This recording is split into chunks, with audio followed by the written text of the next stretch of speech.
여러분 성경을 깊이 보시면 우리 하나님 아버지가 농부라는 것을 알 수 있습니다. 우리는 하나님을 무엇이라 고백합니까? 우리가 하나님 아버지. 우리는 아버지가 농부입니다. 그러면 우리도 사실은 우리 마음 속에, 우리 DNA 속에 농부의 피가 흐른다는 것을 아셔야 됩니다.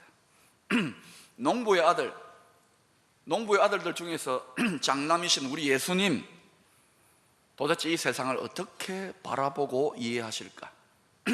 여러분, 예수님의 세계관, 예수님의 이 역사관이 궁금하지요. 예수님은요, 농부이신 하나님 아버지의 관점을 그대로 쏙 빼닮았어요. 그래서 농사의 관점으로, 농부의 눈으로 이 세상을 보고 계십니다. 오늘 본문 37절 38절에 이런 말씀이 나옵니다. 이에 제자들에게 이르시되 추수할 것은 많되 일꾼이 적으니 그러므로 추수하는 주인에게 청하여 추수할 일꾼들을 보내주소서 하라 하시니라. 예수님이 당시의 세상을 농사의 관점에서 바라보고 있어요. 당시 수많은 사람들이 예루살렘에 있었는데 그들을 바라보시면서, 그 사람들, 그 세상사를 바라보시면서 농사의 관점으로 바라봤다는 거예요. 예수님에게는 그러니까 어떻게 세상을 바라보냐? 모든 것이 농사로다. 이게 예수님의 관점입니다. 여러분은 이 세상을 어떻게 바라봅니까? 사실 그렇지 않습니까? 자식 키우는 것도 자식 농사, 학생들, 선생님들이 가르친 것도 학생 농사, 정치도 나라 농사입니다. 경제도 기업 농사입니다. 농사 아닌 거 있으면 나와보라 그러세요. 근데도 우리는 도시화가 되면서 농사 짓는 거 수고롭고 힘든 일로만 자꾸 제껴놓습니다. 분명 예수님은 우리하고 눈이 다릅니다. 농부의 눈을 갖고 있어요. 그리고 우리 안에도 농부의 DNA가 흐른다는 것을 아셔야 됩니다. 요한복음 4장에 보시면 예수님께서 남편을 5명이나 갈아치웠던 사마리아 성의 우물가 여인, 유명한 여인이고 문제 많은 그 여인, 이 여인에게 복음을 전하자 이 여인이 예수를 영접하고 구원의 감격 속에 마을 사람들에게 예수를 전했습니다. 내가 메시아를 만났다. 그러자 갈급한 사람들이, 순진하고 착한 사마리아 사람들이 몽땅 다 나왔어요. 나도 그 예수 한번 만나보자. 수많은 사람들이 예수님께로 나오는 모습을 보고 요한복음 4장 35절에서 이렇게 말씀합니다. 눈을 들어 밭을 보라. 희어져 추수하게 되었도다. 사람들이 지금 막 몰려오는데 예수님 말씀이 뭐예요? 밭을 봐라. 희어져 추수하게 되었다. 분명히 농부의 관점으로, 농사짓는 관점으로 바라보았다는 거예요. 제자들의 눈에는 보이지 않았습니다. 그저 사람들이었습니다. 예수님의 눈은 달랐어요. 여러분, 잃어버린 영혼들이 보입니까? 농사짓는 농부의 눈으로 추수할 것들이 보입니까? 우리에게 문제는 눈이 없는 거예요. 오늘 여러분, 이 예배를 통하여 눈이 열리기를 축원합니다. 하나님이 농부라면, 오늘 본문에도 하나님이 추수하는 주인이라 그러잖아요. 농사의 주인입니다. 하나님이 농부라면, 농사의 주인이라면 하나님의 선교에 참여한다는 것은 어떤 의미가 있는가? 하나님의 농사의 일꾼으로, 동역자로 참여한다는 거예요. 농사에 참여하는 거예요. 최근 몇 달 사이에 저는 한국교회가 힘들다 어렵다 그러는데도요, 정말 귀하고 소망이 있는 교회 공동체들을 연속적으로 경험하고 있고, 또 이런 교회들은 많이 숨어 있어요. 꼭 산에 송이같이, 산삼같이 숨어 있더라고요. 이런 교회들 앞으로 계속 발굴해서 만나고 배우고 네트워킹 하려고 그래요.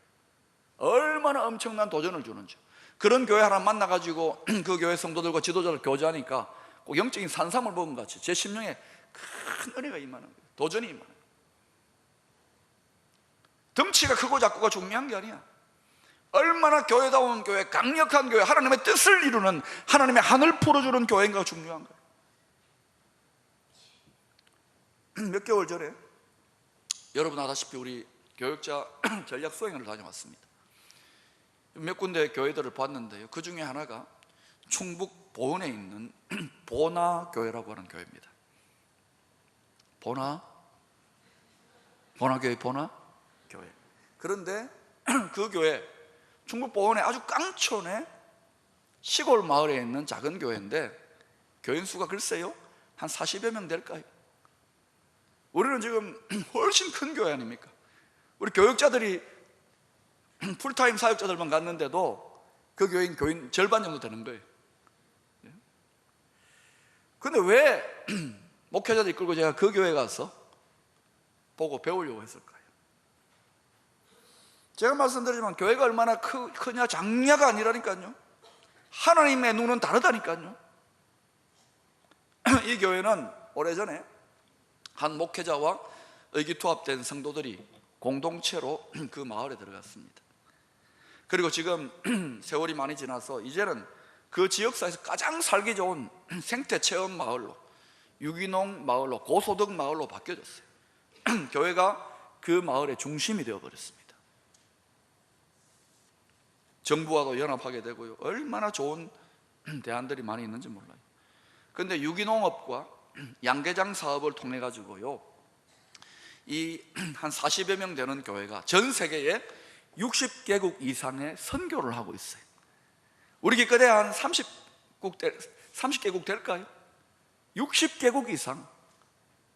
우리보다 낫다 그랬어요. 제가 덩치만 크지 메가리가 없어요. 우리는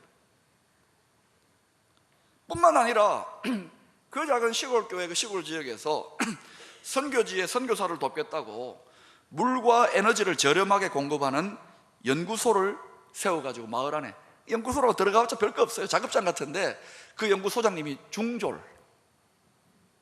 그런데도 요긴하게 풍력발전기, 미생물 정수기 같은 거 하고 있더라고요. 그 보나교회의 한쪽 벽에 종이로 만든 닭이 전 세계 지도, 그 세계 지도 곳곳에 꽂혀 있더라고요. 도대체 닭이 뭡니까? 물었더니 이 교회가 지도하고 어느 정도 도와줘가지고 전 세계에 세워진 양계장 표시랍니다. 근데 양계장이 세워지면 아다시피 닭은 매일 알을 낳아요.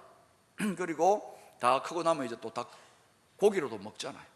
닭이 너무너무 고마운 짐승이더만요.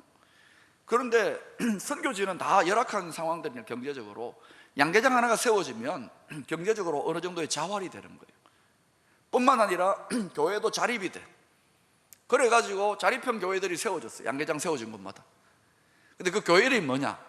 양일교회, 양이교회, 양삼교회, 양사교회. 양계장으로 세워진 거예요. 그 교회를 둘러보면서 얼마나 제가 가슴이 뜨겁고 감동이 되든지 큰 도전이 있었어요. 더 분발해야 되겠다는 생각이 들고, 우리가 이제 새성전을 가면 거기서 한 5분 10분 거리 전부 다 그런 필드들입니다. 여러분, 우리는 도시교회지만 사실은요, 대한민국에는 서울 그리고 강남 빼놓고는 전부 다 시골입니다. 같은 시골 교회로서 제가 농어촌 지역에 대한 약간의 부담을 갖게 됐어요. 욕심 같아서는 막 농어촌 지역 교회 다 섬기고 싶지만 사실은 많은 목회자들이 너무 힘들고 20, 30년 내로 다 어르신들 돌아가실 가능성이 많으니까 이제는 틈틈 비는 저주받은 땅입니까? 아닙니다. 하나님의 교회는 저주받은 지역, 저주받은 땅이라고 하는 곳에 그것을 바꾸어낼 수 있는 복음의 DNA를 갖고 있는 줄로 믿습니다. 잘 준비된 몇몇 교회를 통해서 마을을 우리가 섬겨야 되겠다는 생각이 있어요. 그리고 점점 확산시켜 나가야 되겠다. 우리가 이 부분에 하나님 부르심이 있다고 생각하는데 여러분 생각 어떻습니까? 예, 아멘 했습니다. 또 지난번 휴가 때 미국 LA 지역에 Church of Southland 교회에서 제 아들과 함께 예배를 드렸습니다. 제 아들이 믿음이 많이 자랐어요. 저보다 더 하나님 나라를 향한 꿈과 비전이 커요. 아이고, 팔불출이다. 근데 그 아들이 관계되는 교회라서 제가 갔어요. 특별히 그 교회는 코리안 아메리칸 1.5세 2세들이 리더십을 갖고 있는 교회인데 한국 사람들만 있는 게 아니에요.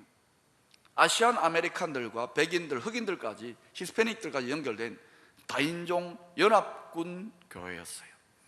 그런데 이 교회는 특별히 그 미국 사회 아시안 아메리칸들, 소수계들을 집중적으로 제자화하고 하나님 나라의 선교에 동력화하는, 그래서 그 비전을 가지고 급성장하고 있는 신생교회들이었습니다.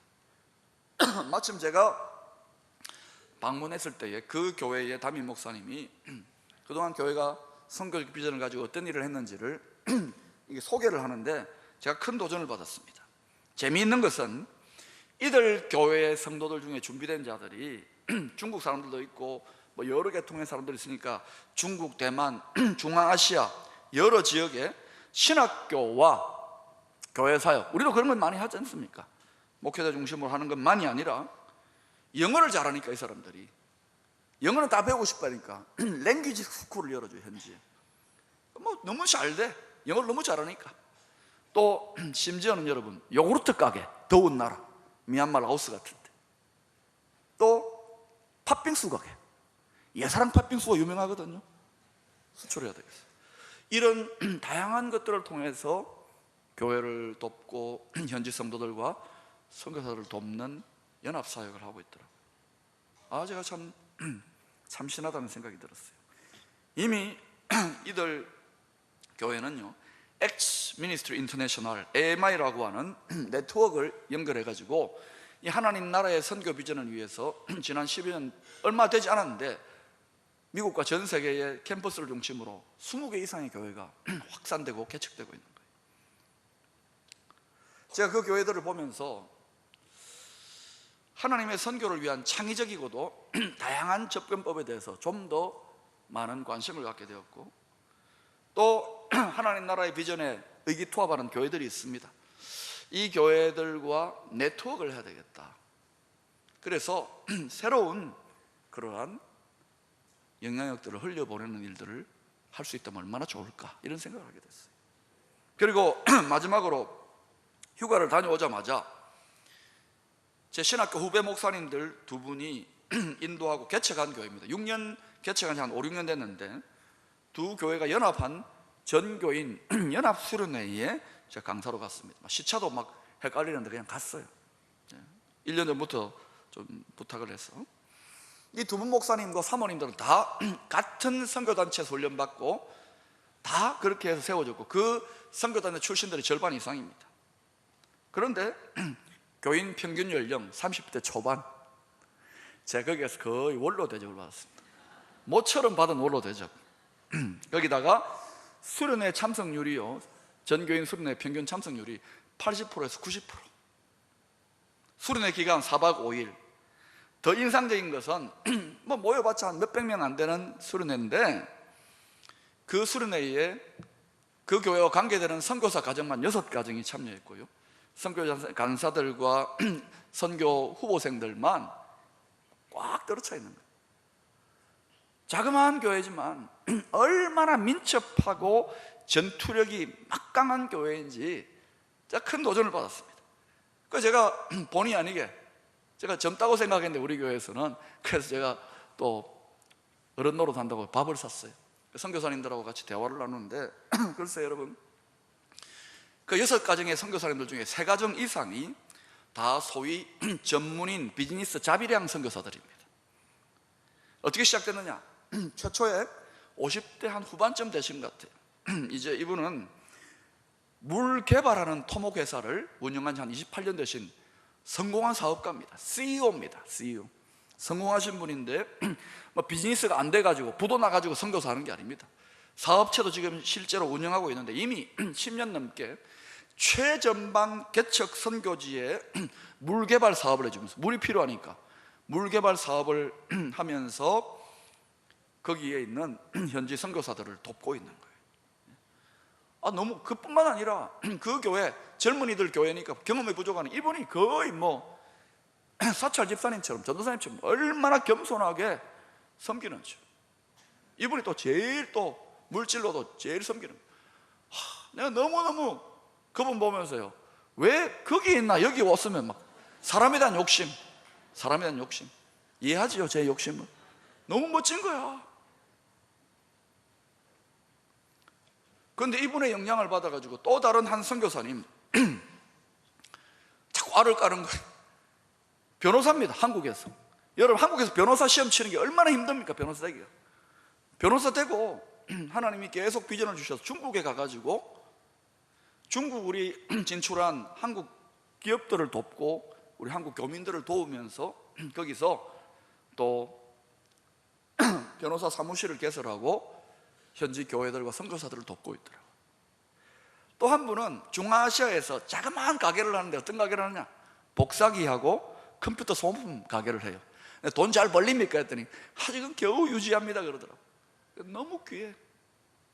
목사가 아닙니다. 전문적인 선교사가 아닙니다. 그런데도 거기서 얼마나 요긴하게 쓰임받고 있던지. 물론 여러 가지 어려움이 많습니다. 정체성의 갈등이 있습니다. 그러나 그분들을 보면서 너무 감사했고 또 솔직히 너무 부러웠습니다. 그런데 가만히 보니까 우리 교회 안에도 지금 이런 준비를 하는 분들이 제법 많아요. 교회가 좀 이런 부분에서 비전을 열고 노하우를 제시하고 네트워킹에서 방향을 제시하고 또 시행착오도 감당할 정도의 각오만 한다면 얼마든지 할 수 있을 것 같아요. 앞으로 이런 부분을 좀 잘 도와야 되겠다는 생각을 하게 되었습니다. 자, 지금 이들 새 교회들의 공통된 특징이 뭐냐? 우선 별로 패배의식이 없습니다.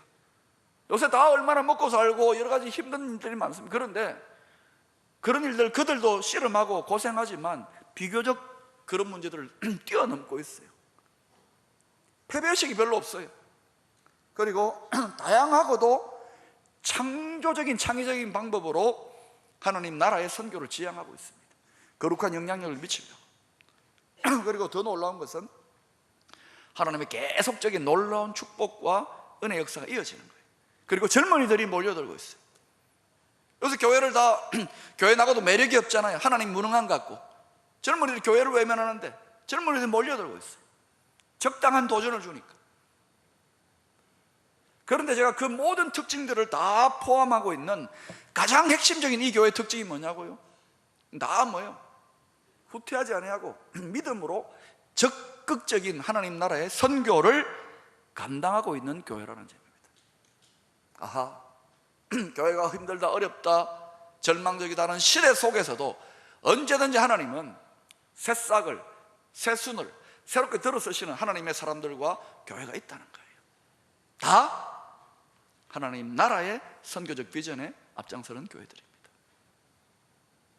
여러분, 우리 가운데 존재하는 잘못된 선입견이 하나 있습니다. 그것은 선교는 어렵다, 전도는 불가능하다, 나는 목사도 아니다, 선교사도 아니다, 나이 많이 들었다. 여러분, 최근에 미국에 빌리 그레암 목사님이 95세의 나이에 미국의 각성운동과 하나님 나라의 선교를 위해서 또 나섰어요. 95세의 나이에. 노망이 든 겁니까? 16,000개 미국 교회가 지금 연합하고 있고 점점 더 많이 연합하고 있어요.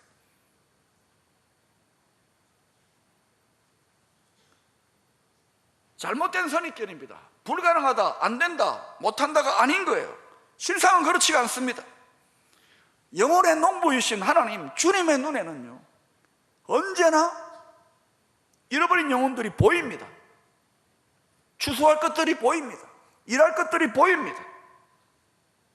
그 마음으로, 그 눈으로 보면은 기회가 보여요. 우리 주님 말씀하셨잖아요. 지금도 예루살렘에 3명 중에 1명의 종교인들이 있는데도 그들을 보고 추수할 것이 많은데 그러잖아요. 수많은 사람들이 주님을 찾아올 때에 밭을 보라, 휘어져 추수하게 되었다.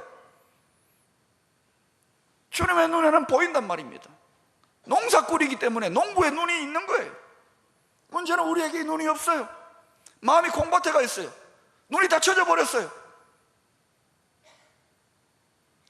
여러분 중에 젊은 시절에 20대 30대 때 다 하나님 나라, 내가 나중에 돈 벌고 내가 자리 잡으면 다 좋은 일, 그 꿈, 그 열정 다 어디 갔습니까?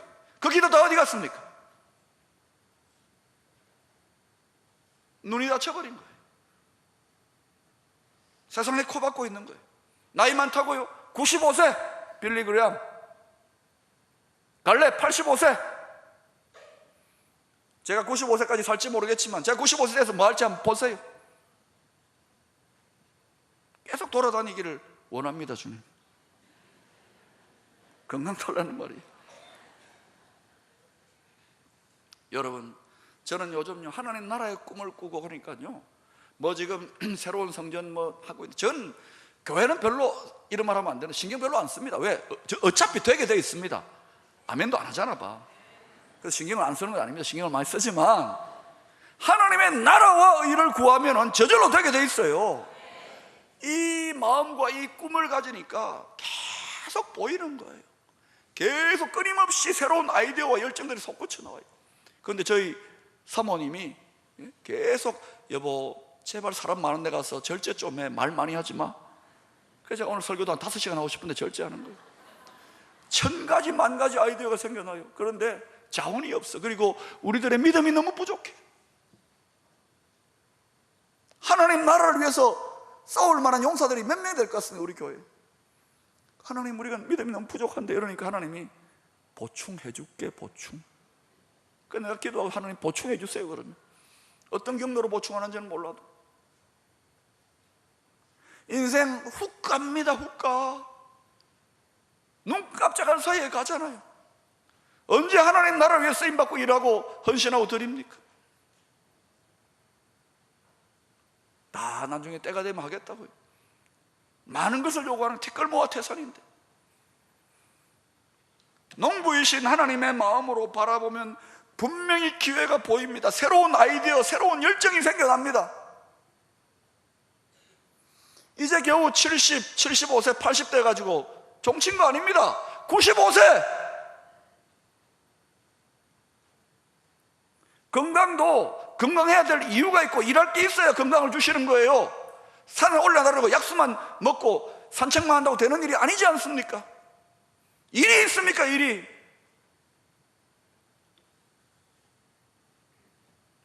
영적인 노후 대책을 세웠어요. 새롭게 불붙었을 것을 축원합니다. 눈이 열리기를 축원합니다. 저는 내년 정도 이런 생각을 하고 있습니다. 선교지에서 그동안 너무 집회하면서 많이 다녔어요. 그래서 성도들도 선교지가 막 은혜 받으려고 따라오고 그러는데, 이제 그렇게 하면 안 되겠어요. 한 당분간 몇 년은 선교지에 과학자, 기술자, 공무원, 그리고 사업하시는 분들 모시고 선교사님들하고 많이 현지에서 디스커션을 했어요. 토론회 해가지고 지금까지 경험 못했던 새로운 아이디어와 새로운 패러다임, 새로운 모델들을 가지고 앞으로 방향을 잡아야 되겠다. 내년에 그런 분들을 준비시켜서 팀을 꾸려서 가면은 일을 하기를 원해요. 지금 여러분 엄청난 큰 도전을 받고 있지만, 여러분 이 자체 여기에 매여버리면은 소망 없습니다. 지향이 될 것입니다.